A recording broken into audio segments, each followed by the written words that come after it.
የትግራይ ሲኖዶስ አክሱምን ቅድስት ከተማ ብሎ መሰየሙንና ይህንኑ የሚያሳዩ ሕጎችን እያወጣ መሆኑን አስታውቋል። የትግራይ ኦርቶዶክስ ተዋሕዶ ቤተክርስቲያን ሲኖዶስ ባደረገው ጉባኤ የጥንታዊቷ አክሱም መጠሪያ ቅድስት አክሱም ጽዮን ከተማ እንዲሆንም መወሰኑን አስታውቋል። ቤተክርስቲያኗ ይህንን ውሳኔ ተከትሎ በከተማዋ እንደ መጠጥና ጫት ሽያጭ ያሉ ተግባራት ላይ ክልከላ እንዲጣል እንደምትፈልግ እንዲሁም የቅድስና ምልክት እንድታሳይ የሚያደርጉ ሕጎችን እያወጣች መሆኑንም ገልጻለች። ውሳኔው ይፋ ከተደረገበት ከትናንት በስቲያ ሚያዝያ 28 ዓ.ም አንስቶ ከተማዋ በአጠቃላይ ቅድስት ተብላ እንደምትጠራም የትግራይ ሲኖዶስ ተዋሕዶ ቅዱስ ሲኖዶስ ዋና ጸሐፊ ብፁዕ አቡነ አረጋዊ ለቢቢሲ ተናግረዋል። አክሱም ከዚህ ቀደም ያላት ክብር እንዳለ ሆኖ በጠቅላላው ቅድስት ከተማ እንድትባል የሚያስችል ጥናትም ቀርቦ ውሳኔው እንደተላለፈ ነው የገለጹት። አክሱም ከተማ ቅድስት ከተማ በሚል በተለምዶ ትጠራ እንደነበር ጠቅሰውም የአሁኑ ውሳኔ መጠሪያውን ሕጋዊ እንደሚያደርገውም አስረድተዋል። አክሱም ሕገ ልቦና፣ ሕገ ኦሪት፣ ሕገ ወንጌል ጠብቃ የኖረች የረዥም ዓመት የክርስትና ደሴት ስለሆነች ቅድስት መሆኗን ብፁዕ አቡነ አረጋዊም አስረድተዋል። ብዙ መንበረ ታቦተ ጽዮናት፣ መንበረ ጽላት፣ መንበረ ሳምራ፣ መንበረ ብዙ ቅዱሳን ስለሆነች ያላት ክብር እንዳለ ሆኖም ከአሁን በኋላ ደግሞ ከተማዋን ጠቅላላ ቅድስት የሚያስብላት ተጠንቶ ያለው ግብዓት ቀርቧል በማለት አብራርተዋል። ከተማዋም በዚህ ዘመን ያላትን ቅድስና ቀጣዩ ትውልድ ይዞ እንዲሄድ በሚል አጠቃላይ ከተማ ቅድስት ተብላ እንድትጠራም የትግራይ ሲኖዶስ ተዋሕዶ ቅዱስ ሲኖዶስ መወሰኑን አክለዋል። የትግራይ ጦርነትን ተከትሎ ከኢትዮጵያ ኦርቶዶክስ ተዋሕዶ ቤተክርስቲያን በተለዩ አባቶች የተመሰረተው የትግራይ ኦርቶዶክስ ተዋሕዶ ቤተክርስቲያን ሲኖዶስ ዋና ጸሐፊ ብፁዕ አቡነ አረጋዊ እንደተናገሩትም አክሱም በአጠቃላይ ቅድስት ከተማ እንድትባል በመወሰኑ ምክንያት መጠጥና ጫትን የመሳሰሉት ላይ ሙሉ በሙሉ ክልከላ ለመጣል ከሚመለከታቸው አካላት ጋርም ንግግር እያደረጉ ነው። ለሆቴሎችም ስርዓት የሚወጣበት ሕግ ያወጣን ነው። ከተማይቱ ቅድስት ከተባለች የቅድስና ስራ ሊሰራ ይገባል። ጠቅላላ ከተማዋ የቅድስና ምልክት እንድታሳይ የሚያደርጉ ሕጎች እያወጣን ነው ብለዋል። የከተማዋን ጥንታዊ ታሪክ፣ ማንነቷን፣ ክብሯንም ዓለም እንዲያውቅ ማድረግም ዓላማቸው መሆኑን አክለዋል። አሁን ላይ ከተማዋ ለቅድስና የሚበቁ ነገሮች ማድረግ ስላለባት ቤተክርስቲያኒቷን፣ ሕዝቧንና ምዕመኗን በደንብ እንደሚያስተምሩም ተናግረዋል። የትግራይ ኦርቶዶክስ ተዋሕዶ ቤተክርስቲያን አክሱም ቅድስት ከተማ እንድትባል ውሳኔ ያሳለፈው በከተማዋ የሚገኙ የእስልምና ሃይማኖት ተከታዮች ጋር የተያያዘ ውዝግብ በድጋሚ በተስተዋለበት ወቅት ነው።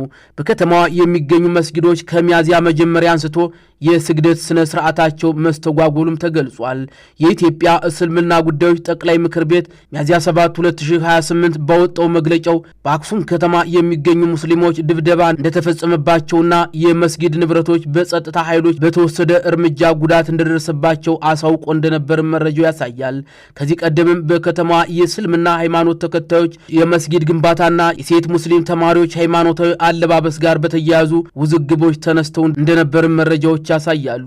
ይህንኑ ተከትሎ ከተማዋን ቅድስት ብሎ መሰየም በሙስሊም ነዋሪዎች ዘንድ ሊፈጥር የሚችለው ቅሬታ አሊያም ቅራኔ ስለመኖሩ የትግራይ ኦርቶዶክስ ተዋሕዶ ቅዱስ ሲኖዶስ ዋና ጸሐፊ ብፁዕ አቡነ አረጋዊም ተጠይቀዋል። ዋና ጸሐፊው ከአክሱም ህብረተሰብ ጋር በሰላም በፍቅር የሚኖሩ ወንድማማቾች ናቸው፣ የተለየ ሐሳብ ይኖራቸዋል ብዬ በግል ያላምንም ሲሉ መልሰዋል። አክሱም ቅድስነቷን፣ ታላቅነቷን፣ ጥንታዊነቷንና ቅርስነቷን በማመን የሁለቱ ሃይማኖት ተከታዮች ማህበራዊ መስተጋብር እንዳላቸው ጠቅሰው ቅድስት በመባሏ የተለየ ድጋፍ ይሰጣሉ እንጂ የሚቃወሙት ነገር ይኖራል ብዬ አላስብም ብለዋል። ካለም ግን ከሙስሊም ህብረተሰቡ ጋር መነጋገር ይቻላል በማለትም አስረድተዋል። ከአንደኛው ክፍለ ዘመን አንስቶ እስከ 9ኛው ክፍለ ዘመን ድረስ የአክሱም ስርወ መንግስት ዋና ከተማ የነበረችው ጥንታዊቷ አክሱም የአክሱም ጽዮን ቅድስት ማርያም ቤተክርስቲያን መገኛ ናት። በ4ኛው ክፍለ ዘመን በንጉሥ ኢዛና ዘመን እንደተመሰረተች ታሪክ የሚመሰክርላት የአክሱም ጽዮን ቅድስት ማርያም ቤተክርስቲያን የሐዲስ ኪዳን ታቦት መገኛ መሆኗም ይታመናል። አክሱም ከተማ ከ1700 ዓመታት በላይ ማስቆጠራቸው የሚነገርላቸው የአክሱም ሐውልቶች መገኛም ጭምር ናት። ኢትዮጵያ በተባበሩት መንግስታት የትምህርት የሳይንስና የባህል ድርጅት ዩኔስኮ ካስመዘገበቻቸው ቅርሶች መካከል የአክሱም ሐውልት ተጠቃሽ ነው። የአክሱም ሰው ሰራሽ አርኪኦሎጂ ስፍራም በዚህ መዝገብ ውስጥም ተካቷል። ይህ ስፍራ የሰው ልጅ የፈጠራው ውጤት እንዲሁም ወሳኝ የታሪክ ምዕራፍን የሚወክል ተብሏል። የኢትዮጵያ ጥንታዊ መዲና አክሱም የኃያል መንግስት ዋና ከተማ የሃይማኖት ማዕከል እንዲሁም ጥንታዊ ሃይማኖታዊ መንግስትን በአፍሪካ ውስጥ የመሰረተች ተብላ በተመራማሪዎችም ትጠቀሳለች። የትግራይ ኦርቶዶክስ ተዋሕዶ ቅዱስ ሲኖዶስ አክሱምን ቅድስት ከተማ ብሎ ከመሰየም በተጨማሪም አፄ ዮሐንስ የክብር ሰማዕትነት እንዲሰጣቸው መወሰኑን ዋና ጸሐፊውም ተናግረዋል።